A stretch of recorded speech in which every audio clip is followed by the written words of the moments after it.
हमारा जो छोटी आंत होती है उसकी लंबाई 22 से 24 फीट तक हो सकती है और सेंटीमीटर में बात करें तो यह 670 से लेकर 760 सेंटीमीटर तक हो सकती है।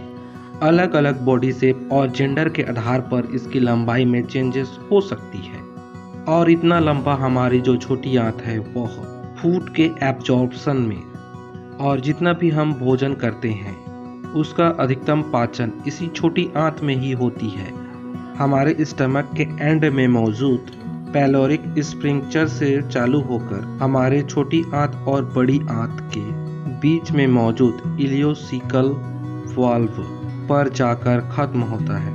हमारा यह स्मॉल इंटेस्टाइन, इसके इनर लाइनिंग में मौजूद ऐसे सेल मौजूद हैं भोजन के पाचन में हेल्प तो करते ही हैं, साथ ही साथ इसके इनर लाइनिंग को बचाने के लिए और भी कई जूसेस को रिलीज भी करते हैं। चलिए जानते हैं इनके बारे में डिटेल में। देखिए जो ये छोटी आंत है इसे स्टडी करने के लिए 3 भागों में इसे बांट दिया गया है।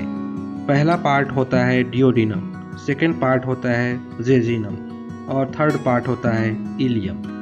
देखिए जहां हमारा स्टमक एंड होता है ठीक यहाँ पर पैलोरिक स्फिंक्टर से इसी स्टमक का कंटिन्यूएशन आगे हमारे छोटी आंत का डियोडिनम कहलाता है, जो कि लगभग 25 से 30 सेंटीमीटर तक होता है।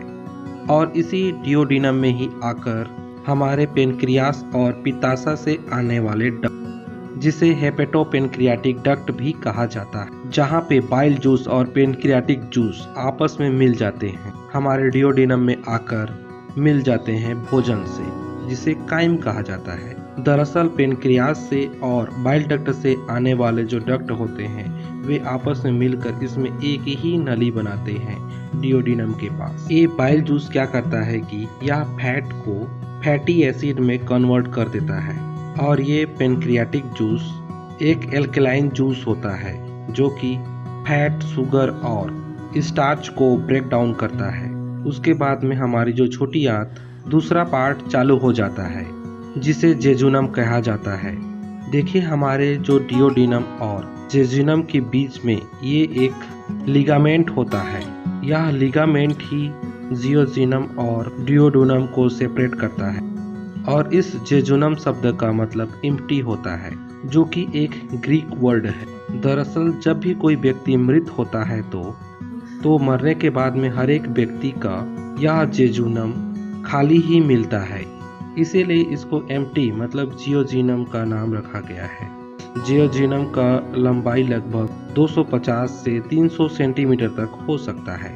इसके बाद हमारे जो छोटी आंत का लास्ट वाला पार्ट होता है इलियम, यह लगभग 350 से लेकर 400 सेंटीमीटर तक लंबाई में हो सकता है।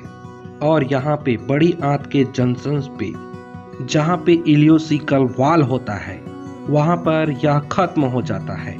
देखिए यहाँ पे जियोजिनम और इलियम के बीच में कोई मार्क तो होता नहीं है, बस इलियम की शुरुआत वहाँ से होता है जहाँ पे छोटी आंत की दीवार थोड़ी सी मोटी हो जाती है और डायमीटर कम होने लगती है। इसका मेन फंक्शन यह होता है कि यह विटामिन B12 और बाइल सॉल्ट को एब्जॉर्ब करना होता है।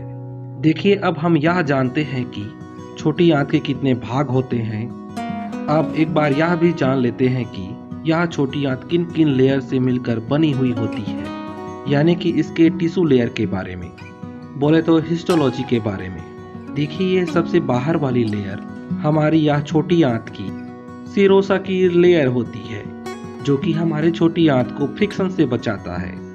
और फिर जब हम इस लेयर के अंदर की ओर जाते हैं तो तब हमारे इस स्मॉल इंटेस्टाइन के मस्कुलर लेयर को पाते हैं, जो कि यहाँ पे 2 भागों में बटा हुआ होता है, जो कि सबसे अंदरूनी वाली लेयर सर्कुलर मसल की लेयर होती है और इसके ऊपर लॉन्गिट्यूडनल मसल की लेयर होती है।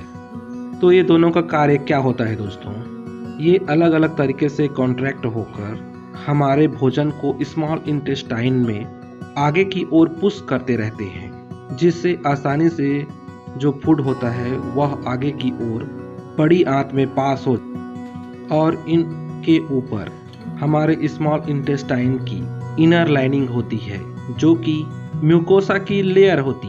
इसी म्यूकोसा के ऊपर में ही कुछ फिंगर लाइक्स स्ट्रक्चर होती जिसे विली कहते हैं। जैसा कि अभी आप अपने स्क्रीन पर देख पा रहे होंगे, ठीक वैसे ही ये विली होती है।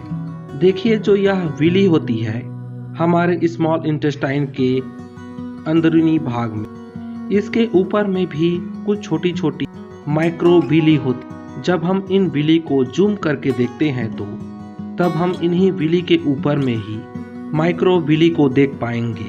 ये है माइक्रो विली, और इन माइक्रो विली के बीच में ये छोटा सा गड्ढा जैसा दिखाई दे रहा है। इन्हीं को कहा जाता है क्रिप्स। देखिए, यही जो क्रिप्स होते हैं इसी के अंदर में ही महत्वपूर्ण एंजाइम हार्मोन को रिलीज करते हैं। इसके अंदर में इंटेस्टिनल ग्लैंड पाए जाते हैं।